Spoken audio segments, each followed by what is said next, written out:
Bismillahirrahmanirrahim. Assalamualaikum warahmatullahi wabarakatuh. Pada kesempatan kali ini kita akan membahas mengenai flowchart. Konsep analisis proses di mana sebelum Anda bisa mengimprove proses, Anda harus mengerti dahulu bagaimana proses sebenarnya berjalan. Dengan sekilas, flowchart dapat memberikan gambaran bagaimana langkah-langkah proses bekerja. Membantu Anda menerangkan bahwa proses yang dilakukan tergantung dari proses sebelumnya, atau before, dan akan membawa dampak pada proses sesudahnya atau after. Di sini bisa kita lihat ada internal customer domino effect. Jadi ada proses sebelum, proses yang Anda kerjakan, dan ada proses sesudah. Di mana proses sebelum itu untuk ke proses yang kita kerjakan, itu perlu adanya garansi. Jadi bahan baku atau yang akan kita proses itu memiliki kualitas yang baik. Dan setelah kita proses, untuk ke proses yang berikutnya, proses sesudah setelah yang kita proses maksudnya, itu juga harus ada kualitas. Karena apa yang kita kerjakan di sini akan menjadi bahan baku untuk proses yang selanjutnya. Di sini bisa kita lihat jika proses yang sebelumnya tidak berjalan dengan baik, maka di proses yang kita kerjakan itu juga tidak akan maksimal, bisa jadi produknya juga tidak akan baik atau cacat.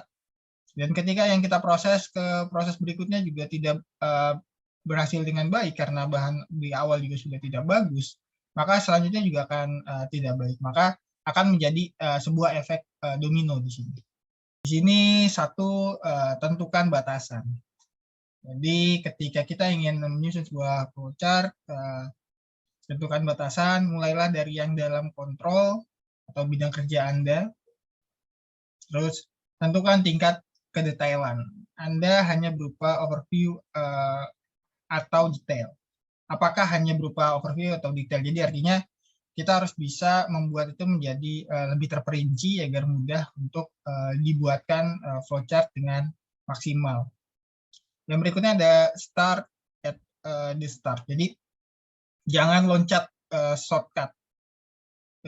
Begin where it must begin. Jadi kita memang harusnya menyusun itu step demi step. Jangan sampai ada yang terlewat.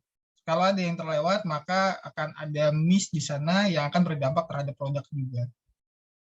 Lalu buatlah draft awal dahulu. Jadi draft awalnya seperti apa sehingga nanti bisa dikembangkan.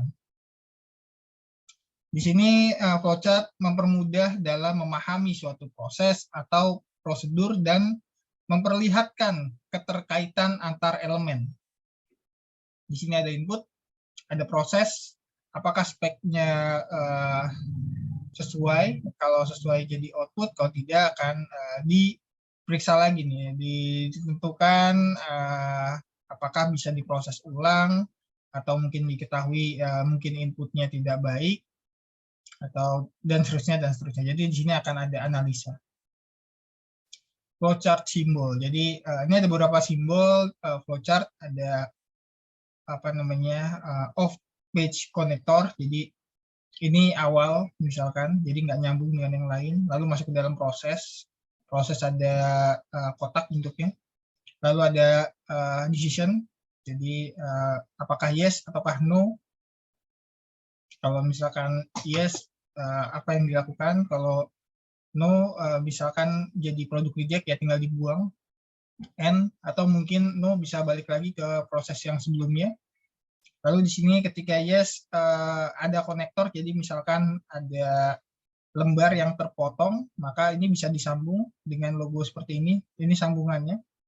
Lalu masuk ke dokumen, misalkan dokumen bentuknya seperti ini, dan terakhir di file.